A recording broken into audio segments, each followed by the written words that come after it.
Do you have faith in the Prime Minister's judgment? There is many people, including people from your own party, who believe that the Prime Minister's judgment is lacking.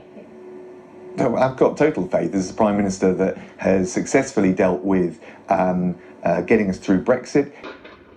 Dominic Raab telling BBC Breakfast viewers this week he has total faith in Boris Johnson's handling of the Tory Sleaze scandal because of getting us through Brexit. Well, imagine Mr. Raab's shock when he gets around to watching this. We have a great new deal that, as I say, is oven ready to go. The DUP MP Ian Paisley has told me that the Prime Minister himself had told him he wanted to tear up the protocol. This is what Mr. Paisley said. Boris Johnson did tell me personally that he would, after agreeing to the protocol, he would sign up to changing that protocol and indeed tearing it up. But this was just for the semantics. A great new deal. That intervention by Ian Paisley suggests that the Prime Minister went to the country in the December 2019 general election with an oven-ready Brexit deal, as he called it, which he believed needed to be torn apart. It is a great prospect and a great deal, and I commend it to the House. Well, it now appears, according to the government's own figures, the impact of Brexit and Boris Johnson's A great prospect and a great deal will actually be twice as damaging to the economy as a deadly pandemic. Here is the chairman of the Office for Budget Responsibility, Richard Hughes. Since the referendum, we've assumed in our forecast that leaving the European Union is going to reduce our long-run potential output by that 4%.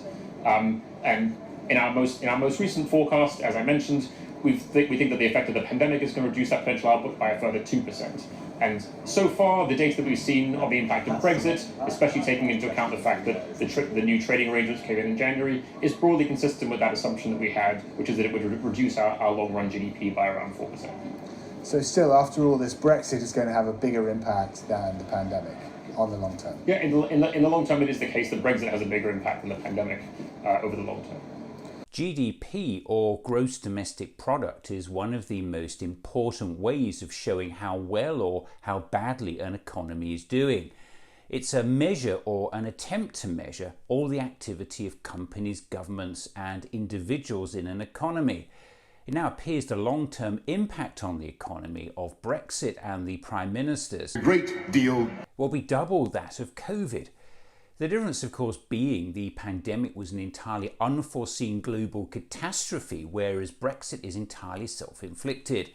Here is more from Paul Johnson, the director of the Institute of Fiscal Studies. Voters may not get much feel-good factor. High inflation, rising taxes, poor growth, still undermined more by Brexit than by the pandemic, will see real living standards barely rising and for many falling over the next year. Under no circumstances, whatever happens, will I allow the EU or anyone else to create any kind of division down the Irish Sea. The net result of which is that there's pretty much a border in the Irish Sea. This document is talking about checks both ways. And that's wrong, because there won't be checks. So you're saying that this is wrong, the government's own impact assessment is wrong, your Brexit secretary is wrong, all these people are wrong, and you're right? Yes, because there's no question of there being checks on goods going NIGB or GBNI. The Brexit deal assumed that Britain would put checks on some goods moving between Great Britain and Northern Ireland. There's no question of there being checks.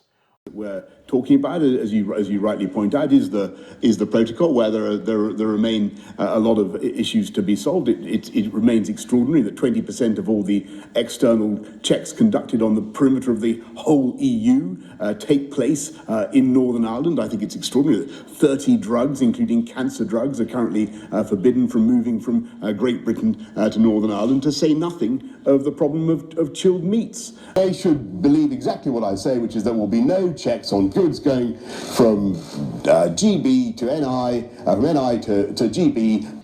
We're going to have 15,000 checks per week of goods coming from Great Britain to Northern Ireland. There's no question of there being checks on goods going NIGB or GBNI. cancer drugs. I think about 200 companies have stopped shipping stuff. There's been impediments to the movement of guide dogs, of parcels, of potted plants, of tractor parts. In the era of fake news, what punishment do you think is appropriate for elected politicians who lie during political campaigns? What punishment is appropriate for elected politicians who lie during political campaigns? Boris Johnson. Well, they should be made to go on their knees through the chamber of the House of Commons, scourging themselves with copies of their offending documents, which claim to prove one thing and actually prove something quite different.